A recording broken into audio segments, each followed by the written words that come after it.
a movie talking about Moses getting 13.5 million, being number one on Netflix in this time period is crazy to think about. Christian films used to be called epics.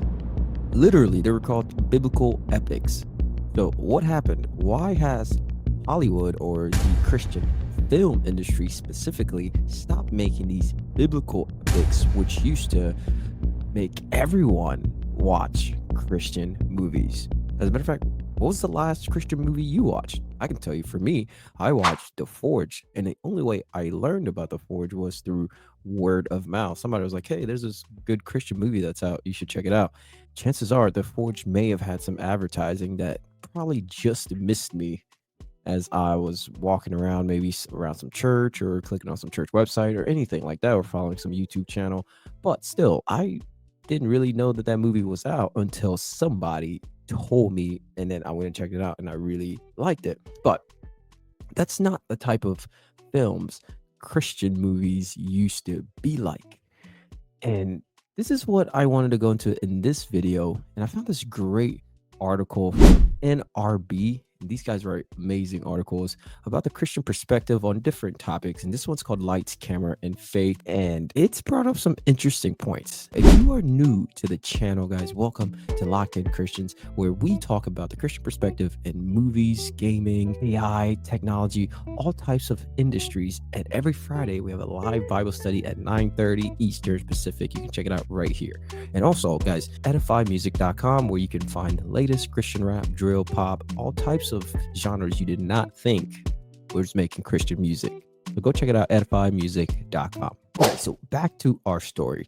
What is going on with the Christian film industry? Why have they stopped making biblical epics? Now, when I say biblical epics, I'm talking about movies like the Ten Commandments. If you've ever seen this old black and white style movie where it depicts Moses, going through these epic stories of freeing the people of Israel, those type of movies are amazing. They're fun to watch. Even those old black and white movies with horrific graphics compared to today's standards. Like if you put that Ten Commandments movie next to Avatar, okay, the first one, that's what I'm talking about.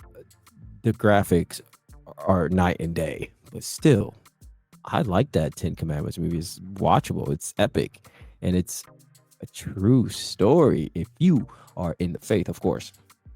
And I think the Bible presents way too many epic stories for the Christian film industry not to be number one in the box office. So let's check out this story from nrb.org, where they covering the Christian film industry in an angle that I didn't really think about. And then we're going to break down some of this, and I hope you guys get something out of this video. First, they're talking about how the Christian industry is quietly taking center stage at the box office. And recently, the story of Moses became Netflix most watched shows of the week and got about 13.5 million views. Guys, that's crazy, by the way. If you think about a movie talking about Moses getting 13.5 million, being number one on Netflix in this time period, is crazy to think about. And also, the movie The Forge, which I just mentioned in the intro, was the latest faith-based production from the Kendrick brothers, immediately landed the 5th spot in the box office and outperformed several films with much higher production costs and gross revenues. And guys, I can vouch for this movie. I've seen it myself. It will not disappoint.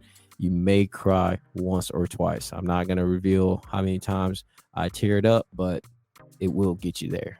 Very, very good film.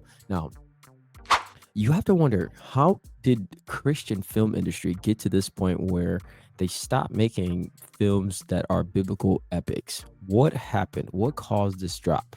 Well, first, they mentioned a little bit of history that personally I didn't know, and I think this is excellent to bring up. In the 1920s and 30s, Hollywood saw a proliferation of biblical epics as religious groups began using the new medium as a promotional and evangelical tool.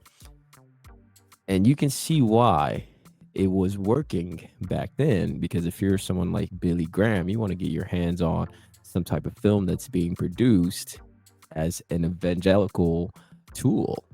you're going to reach more people. A lot of people were getting into movies, and Hollywood was snapping it up in the 1920s and 30s.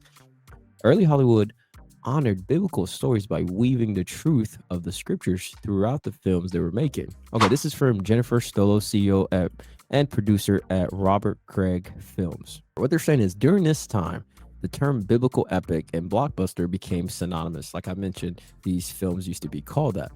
And then they talk about how the religious epic movies continued on to the early 2000s, and then something happened. Some secular studios fictionalized and manipulated adaptations of biblical narratives, created a distaste among Christian viewers for such projects for a time. Now, you can already think about which movies he may be referring to here. Personally, I think of movies like Bruce Almighty, Evan Almighty, all of the flood type movies, and all of these kind of films which take Christian based foundation and twist it within the movie were becoming dangerous because Christians stopped watching those type of movies.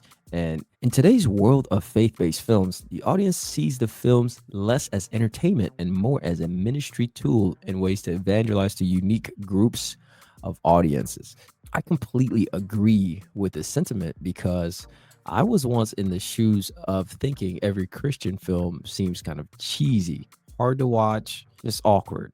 In the early 1990s, Movie Guide began releasing an annual report that analyzed all major theatrical releases and any film that grossed over 1 million in the United States and Canada. They found that movies with a strong Christian worldviews messages did better at the box office. This is interesting. They recognized that these films at their annual movie guides, what they're saying here is Hollywood discovered that having Christian undertone in your film did better at the box office. That's crazy. Although the number of people going to church has decreased, the number of people with Christian values going to movies has increased. That is an interesting sentence. So I'm going to say that one more time. The number of people going to church has decreased, but the number of people with Christian values going to movies has increased. Churchgoers, people going to movies with Christian values has gone up. Despite growing success, Christian films still face challenges. And this is the part I wanted to get into in this video specifically. The biggest challenge for Christian movies happens to fall under private financing. Private financing often hinders Christian movies from being released in major theatrical and streaming markets. Okay, now pay attention to this part of the article where it says, while Christian directors typically aim to reach a faith-based audience, the specific demographics vary depending on genre. For instance, an apologetics film may attract a different audience than a faith-based sports drama. And at its core, the faith-based film audience are all believers. However, the audience can change depending on the content and what the story is representing. So what can we summarize so far from this article? Christian film industry in general needs to be its own thing because just like Hollywood has different genres and different fans for all of those movies, Christian industry has the same problem because I'm more likely to watch a faith-based sports drama versus some kind of apologetics film if I'm given the option. Why not have both options? We need to be able to create an industry that can manage all of the Christians who needs to see these films in this form of entertainment that's edifying to your soul. It's not harming you. Okay, so this is how he closes his argument. He says here that he believes the future of Christian cinema will be enhanced by collaboration with major online video platforms, enabling talented Christian creators to connect with a broader audience. It's kind of what I was getting to, but I don't think that we need to connect with major online platforms versus create your own platform. It has never been easier in any time period right now to create your own platform. You can use so many tools to create a platform. Like we created edifymusic.com to provide Christian music for people that can't afford Spotify or Apple Music and things like that. But movies can't create their own Netflix. Christian film industry cannot put money together and just make a Netflix for Christian movies that allows independent creators to make their own type of films and post it on that platform. I bet that would be very powerful but I can see how it will be blocked by many of its competitors. Still, I'm in the camp of the Christian film industry should have its own app.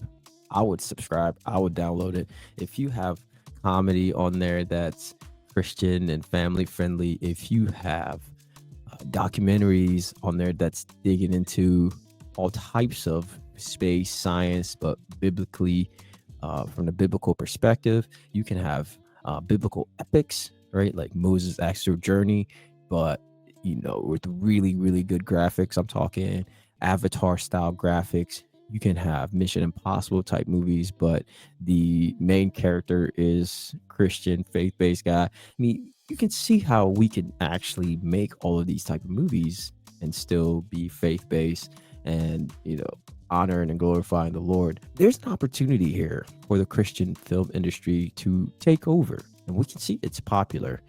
All right, the article tells us that films made with Christian value undertones tend to draw more audiences at the box office.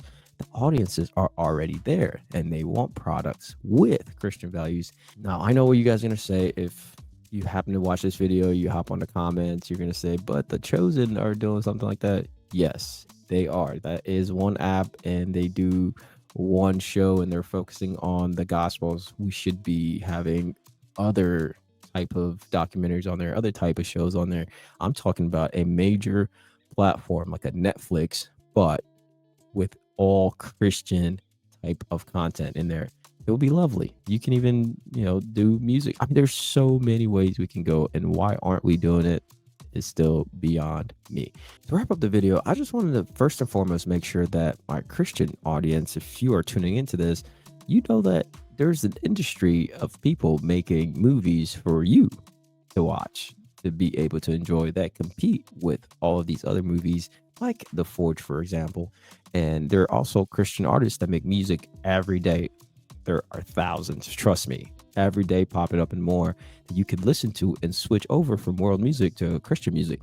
And it's so important for us to be able to have these areas, these arenas where we can go in there and feel free to, share words, share music with each other, share movies. Like, these type of things need to exist so we can fellowship. And I have no problem with that. I'm ultimate team fellowship. We're all working to the same kingdom, but not a lot of Christians see the Bible this way. And it's really weird to say, but so I just want to make sure that you guys know this channel will always cover it biblically based by all means. First and foremost, I don't go outside of the Bible, period, for nothing, right? Jesus Christ is Lord, and we know this and we stand on it, and we want to make sure that we are a voice for all of the entertainment that's happening, but we can give a Christian perspective because it's that important.